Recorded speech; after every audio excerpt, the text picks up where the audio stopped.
Join us by the fireside for our evening tales of true life's strange experiences with things that lie beyond the veil of the known and into the misty depths of the mysterious and unknown.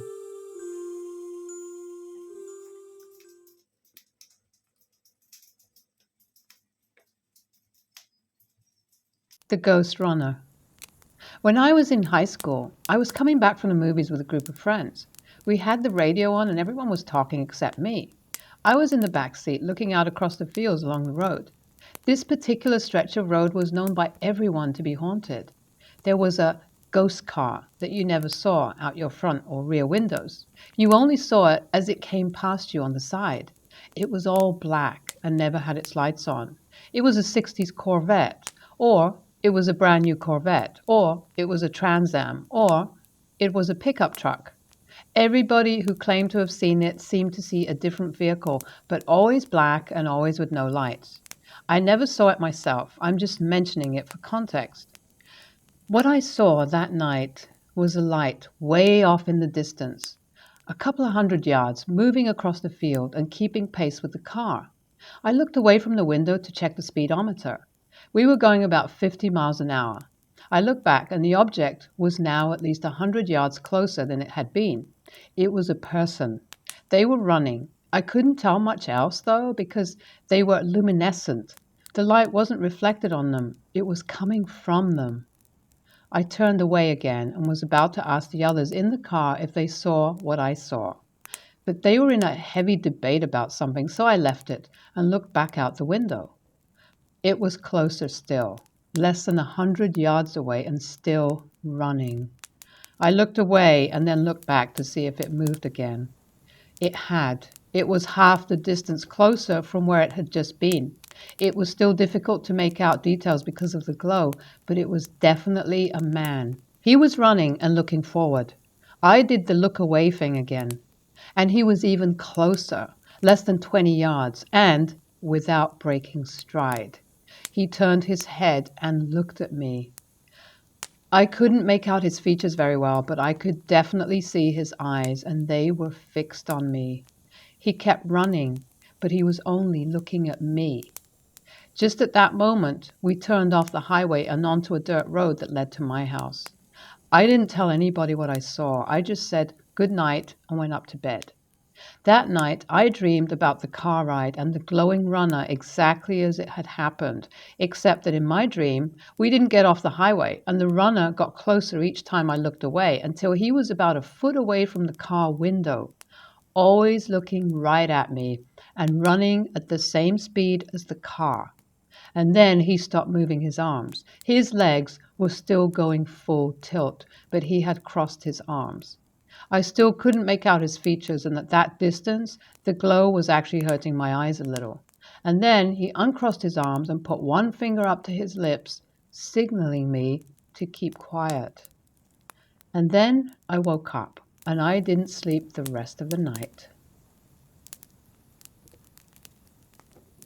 Paranormal.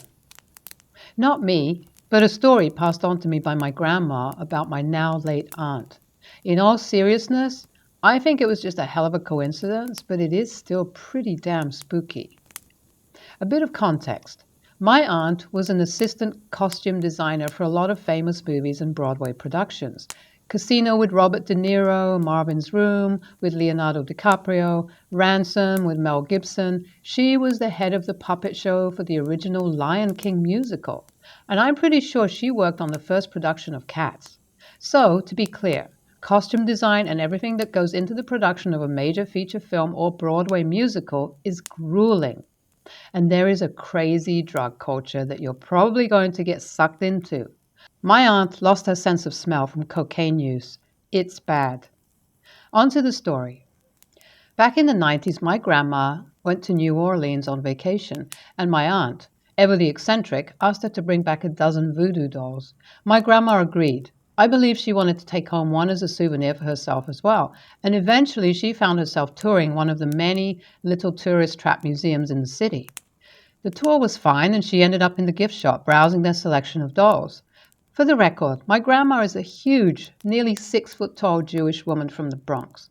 So she's insanely abrasive and has zero reservations about speaking up if she wants something, at the expense of any social niceties. It's made going out to eat with her extremely embarrassing, but I digress. Anyway, she looked at the tour guide and owner, I wasn't clear on that part, and loudly announced that their selection of voodoo dolls was lousy and asked if they had anything better. Turns out they did. Tour guide, owner, led her into a back room where a couple of people were working on making the dolls. The selection back there, she said, was far superior to the ones in the front. The tour guide then asked what specifically she was looking for. My grandma said she needed a dozen for my aunt, one for her, preferably one that had a little something for her knee pain, which bothered her mostly at night, and then one to protect my uncle, who had recently taken to motorcycle riding. She wanted something so he wouldn't get into a wreck. The tour guide provided. He gave her a dozen dolls, then one which he said would help with the knee pain. Just place it under your bed at night, and then one for good luck my uncle could hang on the handlebars of his motorcycle. So that was that. She went home, followed the directions. Her knee pain went away. My uncle thought it was silly, but humored her by hanging up the doll, and to the doll's credit, he never got into an accident. My money is just on the fact that the dolls worked as a placebo. Or my grandma's knee pain was merely a temporary ailment that went away naturally, and my uncle was just a safe biker. But the real story is with the dozen she gave to my aunt. So at this point in time, my aunt had moved to Las Vegas to work on the film Casino, and she brought the dolls with her to hang up in her office. One of her co-workers took a liking to one of the dolls, which just so happened to also be my aunt's favorite. Eventually, this co-worker asked if he could have the doll. My aunt shut that down real quick. Absolutely not. It was a present from her mom. It was hers. And not only that, it was also the best one of the bunch. She wasn't giving it away. He offered to buy it. No dice. He tried a few more times after this to convince my aunt to let him have the doll, but she remained firm. Then the doll went missing. It was pretty obvious what happened to it. The guy took it, and this was confirmed once his office was cleaned out and they found it in one of his desk drawers. You see, the office had to be cleared because 3 days after the doll went missing, they found this coworker floating face down, dead in a pool. Now, I'm a skeptic. I don't believe in magic or ghosts. I don't even like astrology. I am the most mundane person you'll ever meet. If you ask me, I'd say it was a work party. They found coke in his system. I expect he fell into the pool while on a coke binge and drowned. And no one found him until the next morning because they were all either high or drunk themselves. That being said, it is a little creepy, and I can't help but wonder if somehow that little voodoo doll tugged at his karmic strings so that maybe he took a little too much. Maybe he stepped a little too close. Maybe, just maybe, in some weird, vague, and highly metaphysical way, it arranged for him to drown. Probably not, but still.